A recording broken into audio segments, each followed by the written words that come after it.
galera, tudo bem com vocês? Estamos aqui de volta, né? Satisfação estar aqui com vocês para dar mais informação. O nosso canal Geografia Informacional, aqui com o professor Carlos Alberto. É isso aí, nós estamos aqui num momento crítico, mas a informação não para. A gente vive na era, né, técnico-científico informacional. Não esquece esse nome, né? É o meio que a gente vive. A era da tecnologia, a era científica, da ciência, né? E a era informacional. Eu sei que você está ligado, está recebendo informações do dia a dia, mas a gente está aqui para reforçar e também para filtrar um pouco, né? Essas milhares de informações que a gente recebe todos os dias e todas as horas, né? É a era da informação. Então, vamos começar com a nossa videoaula, nossa nova aula, e a gente vai lá no canal, faz sua inscrição e dá um like, né? A gente estamos aí juntos, né? Para fortalecer esse elo, né? Que nós estamos vivendo nesse momento na parte, né? Da videoconferência, na parte das videoaulas, né? Do ao vivo, a informação não para. Alô, alunos, amigos, né? De todas as escolas que eu trabalho, um abraço para vocês, né? A gente está aqui, faz a sua inscrição, dá um like, né? E não esquece de comentar. Se você comentar, a gente faz um feedback, né? E a gente troca mais informações. Hoje eu trouxe nessa aula a globalização mais uma vez. Eu gosto da globalização porque é um conteúdo que é bastante abordado, né? Tanto na geografia como na sociologia e também na história. Não tem como a gente não falar no mundo atual do que está acontecendo com o mundo atual, se não for a causa, a consequência da globalização. A globalização, já falei na aula passada, né? Ela traz os prós e ela traz os contras, né? E desse contra, nós estamos vivendo a pandemia mundial, que é o pânico global, né? Desse momento. E puxando isso para os alunos de primeiro ano, para os alunos de segundo ano, eu trouxe para vocês a globalização, né? E a população. A gente faz uma indagação. Globalização e a população. O que tem a população nesse meio global? Ela cresceu, ela envelheceu. Sempre há parâmetros, né, para a gente discutir e para a gente analisar nas questões, né? O que a globalização gerou, transformou, provocou, né? E trouxe consequências no mundo global, né? E a população? Vamos que vamos, né? A gente traz informações para vocês, né? Primeiramente do crescimento, fazendo um histórico, né, do crescimento populacional do mundo, dos países desenvolvidos, dos países subdesenvolvidos, né? As estatísticas mostram, né, que essa população ela tem crescido, né, de modo contínuo, né, porém com intensidade diferentes, né, em alguns lugares. Por exemplo, o Brasil é um país que o crescimento populacional vem declinando, né? É a fase de transição demográfica. A gente está no final da fase de transição demográfica, que refere-se a essa terceira fase aqui. A gente sempre analisa esse gráfico aí nas questões. A gente vai ter uma questão lá no final para a gente resolver, né? Que observa-se que a natalidade e a mortalidade caíram. Isso retardou, isso diminuiu o crescimento populacional. Então, a gente faz um comentário desse crescimento populacional nos países desenvolvidos e também nos países subdesenvolvidos. A gente sabe, como eu disse para vocês, né, e população tem muito tema a ser abordado. A gente vai aí, dependendo aí da sua dúvida, dependendo aí do seu questionamento, tirando suas dúvidas e trazendo mais informação para você, aluno, que esse ano de 2020 está sendo um ano, né? Pode ter sido difícil, mas ele vai ser um ano especial, com certeza, com muitas vitórias, quando a gente passar por essas barreiras. Então, nos países desenvolvidos, o que aconteceu? A Revolução Industrial, que é o tema lá também do aluno do segundo ano, que a gente está estudando. Classificação, né, tipos de indústria, e que também nós estamos destacando as fases da Revolução Industrial. Então, o que aconteceu? Ela chega, né, ela aprimora, ela melhora, né, e aí você tem o que? Avanços tecnológicos, avanço científico, uso de máquinas, né? E a medicina também, o avanço tecnológico, né, na parte da biologia, na parte, né, dos transgênicos, quer dizer, muda tudo, né? Muda alimento, né? Você tem um avanço da medicina, né? Esse avanço eu falo sempre em sala de aula. Vem aí a geração 150 anos, né? Quando o mundo vai estar mais preparado, o mundo vai estar com as suas tecnologias bem mais avançadas. Então, o que aconteceu nos países desenvolvidos, né? Essa melhoria das condições higiênicas, essa melhoria do atendimento médico hospitalar, né, tem, de certa modo, o quê? Diminuído, né, o crescimento vegetativo nesses países. Mas não é só isso, ele tem também o quê? Reduzido a população de jovens, aumentado a população de idosos. Vocês estão acompanhando aí, recentemente, Espanha e Itália são dois países que estão sofrendo com a pandemia do coronavírus, né? E agora os Estados Unidos. Isso reflete um pouquinho o quê? Onde é o perigo dessa doença? Na idade acima de 60 anos. E nessa idade acima de 60 anos, o risco é maior, porque você já tem problemas respiratórios, problemas cardíacos, problema de colesterol. Então, apesar do avanço tecnológico na medicina, mas ela ainda, né, existe desafios como esse aí que nós estamos passando na atualidade. Então, se está difícil para os países desenvolvidos, vamos para os países subdesenvolvidos, que esse avanço tecnológico só chega após a Segunda Guerra Mundial. Como eu falei na aula passada, através do quê? De uma industrialização tardia, retardatária, que tem provocado, eu até disse, eu gosto sempre de estar puxando, né, um conteúdo com outro. Ela trouxe o êxodo rural, ela trouxe a urbanização, então ele trouxe um crescimento acelerado nesses países emergentes, nesses países que a gente pode chamar de países em desenvolvimento, né? Que atualmente encontra-se na fase de transição demográfica. Por quê? Veio a medicina, veio a vacina, a gente tem lá na história a revolta da vacina, então é para vacinar a população, e agora todo mundo querendo uma vacina, né, para esse vírus que tem causado estragos aí, já está quase parecido uma guerra mundial, né? Então, o que a gente tem de destaque no crescimento populacional nos países subdesenvolvidos é que eles também passaram por um declínio, né, no crescimento populacional. A diferença é que nos países desenvolvidos a quantidade de idosos já é bem maior. E nos países subdesenvolvidos, esses idosos vão aparecendo cada vez mais. Né? A população vai ficando adulta e vai cada vez mais diminuindo a população de jovens. Né? Então, é nesse gráfico aqui que a gente traz aí uma demonstração das 4 fases, né, do crescimento populacional, que eu boto lá sempre em sala de aula esse gráfico. Né? A primeira fase é a fase de pré-transição, a segunda é a fase de transição demográfica, né? É aqui que o Brasil se encontra, né? Você observa que nós passamos, na realidade, dessa segunda para a terceira. Nós estamos chegando aqui no finalzinho da terceira, né? Porque você tem o quê? A queda da mortalidade, a queda da natalidade. As duas se encontrando, né? E o gráficozinho aqui, os pontilhados, mostrando que o crescimento populacional deu um pico, né? A gente chama aqui de explosão. A fase 2 é explosão, a fase 3 transição, a fase 4 é estagnação, que é onde os países europeus, né, Estados Unidos, né, Canadá, Austrália, Japão, esses países já estão nessa fase de estagnação ou estabilização da população. Um tema muito abordado na globalização tem sido o movimento migratório. A gente sabe que a contaminação desse vírus ele vem por fluxo de pessoas, por fluxo de mercadoria, fluxo também de informação que nós estamos passando. E é importante estar nos vestibulares, a gente sempre está destacando os tipos de migrações, né?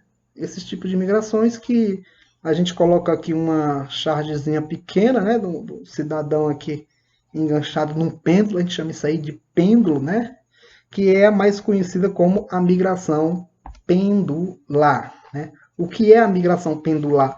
É aquela que o cidadão vai e volta no mesmo dia, diariamente. Por isso que eu sempre gosto de botar um pincelzinho lá, migração pendular. Um exemplo, a gente pode citar aqui Teresina Timon, Campo Maior, Teresina, e na Grande São Paulo, o ABCD Paulista, Campinas, Guarulhos, né? em outras regiões do Brasil, que as metrópoles se unem às cidades pequenas e você tem um fluxo de pessoas muito grande. A migração pendular geralmente ela é interna, ela é interregional. E a transumância. Esse segundo tipo de migração é um deslocamento temporário em épocas do ano, onde a pessoa muda até para a questão climática, onde ela sai para ir trabalhar em outros locais, né? Dependendo das condições, dependendo do que ele for trabalhar. Um exemplo bem grande aqui é o agrestino, né? Que sai do agreste, vai para a zona da mata lá, tem um corte de cana, ele tem o período de colheita, ele vai trabalhar lá e volta para a sua terra, né? A transumância ela pode ter o retorno ou não. A diferença da pendular é que ela é temporária, ela não é diária, ela é temporária. E a outra é o êxodo rural.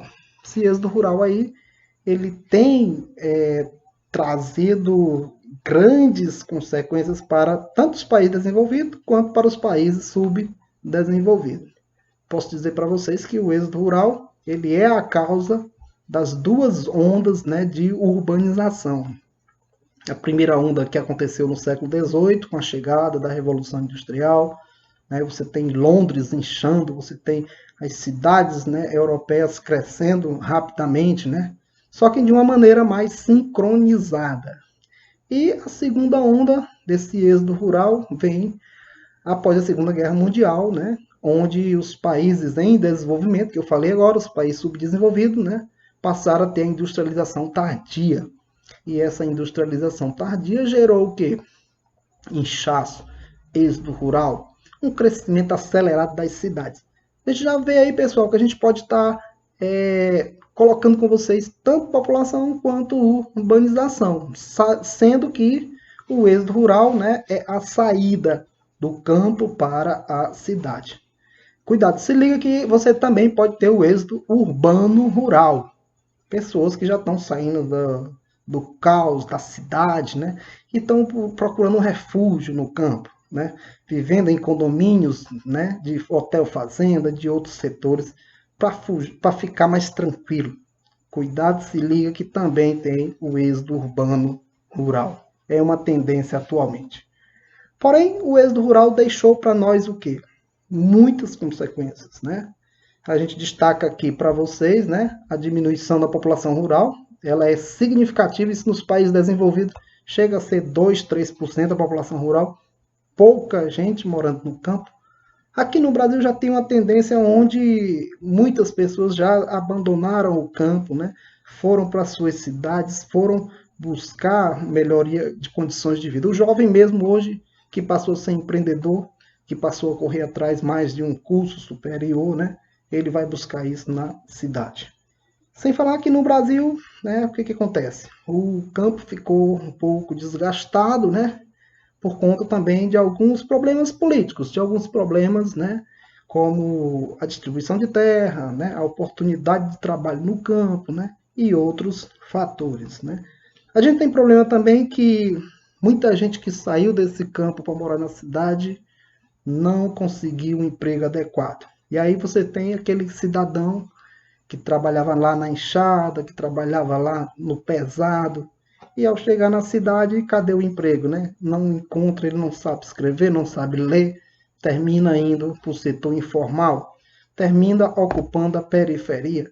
Isso vai trazendo também as questões de formações de favela e outros fatores aí. Como também deficiência nos setores públicos, né? Falta de saneamento básico, né? E a crise, né, que a gente sabe aí, essa crise de infraestrutura médico-hospitalar que nós estamos vivendo hoje também, já é um caos. Os governos estão preocupados por quê? A estrutura não suporta, já era frágil, já não dava para aguentar o sistema, né, único de saúde. E agora com uma crise de doença, isso triplica, isso pode acarretar diversos problemas. Trouxe para vocês aqui nessa imagem uma coisa interessante, né? Que vocês podem estar até... A gente sempre, né, gosta de fazer essas charges, né? E sempre botar em sala de aula e nas provas, porque o Enem também, né, se destaca. Como, por exemplo, eu estou aqui embaixo, estou um pouquinho aqui na figura, mas esse que o cara tá com o celular, né? Me liga mais tarde que agora estou enrolado no trânsito, né? O modo de vida que eu falei desse cidadão que sai do campo, né? Para morar na cidade e ele não arruma emprego e vai viver do setor informal. Outro fator que a globalização, né? Mesmo ele vivendo nessas condições, ele está ligado, ele está antenado aí na informação no seu Android, no seu smartphone aí, trazendo informações e já convivendo com essa globalização.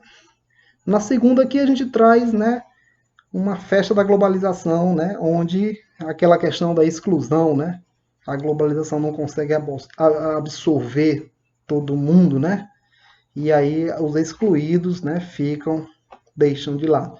E essa é interessante porque já tem aí o grande imperialismo americano, o imperialismo também de Trump, né? Falei até em sala de aula que pela primeira vez, né, o Estado, né, e as grandes empresas, né? Hoje você tem um empresário dentro do governo, né? Juntou tudo, ninguém sabe porque o governo ele terminou, no caso, diminuindo o Estado mínimo e as empresas tomando de conta. E agora, Trump, né? Empresário, grande, né? Grande cara lá dos Estados Unidos e está aí sendo muito criticado pela a população. Eu trouxe aqui algumas questões, a gente vai fazer uma atividade rápida aqui, né? E no gráfico a gente coloca fase 1, fase 2, fase 3 e fase 4. Vou repetir para vocês aí o nome dessas fases. A 1 é o crescimento lento, né? Onde o mundo aqui não passava nem de 1 bilhão de habitantes, né? A gente tem até 1900, um mundo onde nascia muito, mas morria muito. E com a Revolução Industrial, século XVIII, né, você tem aí uma queda na mortalidade. Aí a gente diz, por que isso aconteceu? Aí você, lá no seu vestibular, você vai lembrar, né, essa mortalidade caiu por quê? Avanço da medicina, descoberta de cura de doença, né? Então, já existia várias doenças no mundo que não tinha cura, a tuberculose é um exemplo mesmo, e hoje a gente vive um problema da pneumonia aguda, né, dessa inflamação, né, que a gente tem aí, causada por esse coronavírus aí. Que lá atrás também não tinha, a pessoa terminava, morria lá deitada numa cama, né? E hoje? Hoje, porque também não tem leito nos hospitais, né? A gente já tem o caso de ter um caos aí no SUS, né? Tomara que isso não aconteça. A gente está rezando, fique em casa que a gente vai diminuir esse problema aí. A terceira fase, o que acontece? Você já vê aqui que cai a natalidade. E aí a gente tem o processo de urbanização, que é a vida na cidade, né, os custos, né, que tem na cidade, o planejamento familiar e, claro, o uso de métodos, né, contraceptivos, a mulher no mercado de trabalho. Então é importante você frisar sempre as causas da queda, tanto da mortalidade quanto da natalidade. E isso chegando a um ponto convergente, nós vamos ter a fase, né, de estagnação, onde a população para de crescer, o crescimento passa a ser negativo. Então, que resposta eu daria aqui com relação ao Brasil? Eu já falei nessa videoaula lá atrás como é que ficou o Brasil. Vamos ver aqui, ó. Analisando o gráfico da transição demográfica e considerando o estágio atual do crescimento da população, nós estamos em que fase, hein, galera? Vamos ver aí, vamos raciocinar. Já tem a resposta aí do lado, né? A gente está na fase 3 por conta desse restrito do crescimento demográfico atual. O país envelhece, o país reduz o crescimento. Só lembrando que a gente ainda não chegou na fase 4. O Brasil ainda não está, nós estamos na fase de transição demográfica final. E a última, para a gente se despedir dessa nossa aula, né? Eu espero que eu tenha contribuído. A gente está fazendo o maior esforço para vocês, né? Não deixar a informação de lado e tirar dúvida. Tem o link aí, comenta aí, fala com a gente que a gente, né, tenta aí solucionar uma parte desses problemas. E aí o seguinte, a gente tem aí uma imagem, né, daquela grande quantidade de fluxo migratório, né, de refugiados, de imigrantes ilegais, que tentam entrar clandestinamente na Europa. A gente tem dois fatores aí desse fluxo migratório. As doenças que estão chegando aí no mundo, né? A falta de condições de vida, a busca por melhores condições, né? E principalmente as guerras, né? A gente tem hoje, inclusive, o maior foco de emigrantes, de pessoas que estão saindo, é no Oriente Médio. A gente tem o caso da Síria, a gente tem o caso aí do Irã, Iraque, esses países que vivem sempre em confronto, né? Ainda não acabou a guerra lá e o negócio lá ainda está, né? E sem falar também da África, que os conflitos tribais, as fronteiras artificiais, né? E pela proximidade da Europa, né? Você tem aí pessoas se arriscando para ir para o velho continente, já que é um continente mais bem desenvolvido, certo? Queria chamar a atenção um pouquinho pelo acordo que a União Europeia fez com a Turquia, né? Para que foram mais de 6 milhões de euros aí para a Turquia dar uma barrada nesses imigrantes, né? Que isso, inclusive, tem diminuído o fluxo migratório, porque a Turquia tomou de conta e fechou as fronteiras e até mesmo absorveu, né? A União Europeia está pagando isso para que esses imigrantes não cheguem até o velho continente. Então, na conjuntura mundial atual, as manchetes jornalísticas e a imagem retratam o quê, né? Claro, o que eu acabei de falar agora há pouco, né? Sofrer oriundo da Rússia, não. Latinos que buscam emprego na qualidade de vida, até tem, mas esse não é o momento atual. A busca de muçulmanos asiáticos por justiça também não. Então, refugiados, que eu falei, africanos que buscam uma vida melhor dos conflitos e penúrias no seu país de origem. Beleza, galerinha? Então, obrigado mais uma vez e a gente volta a se encontrar. Eu deixei uma música aqui para a gente ouvir também, né? Para a gente fechar a nossa videoaula com um pouquinho aqui, né? Vamos ouvir um pouquinho. A música de Titãs, Vossa Excelência. Curte um pouquinho, fica ligado no nosso canal. Nas capas dos senhores magistrados, nas escolas dos senhores deputados, nos fingidos dos senhores vereadores, nas primas dos senhores senadores. É isso aí, ó. Curte aí, escuta essa música na íntegra. Eu vou deixar aqui para vocês no canal. E até mais. Na próxima aula a gente se encontra.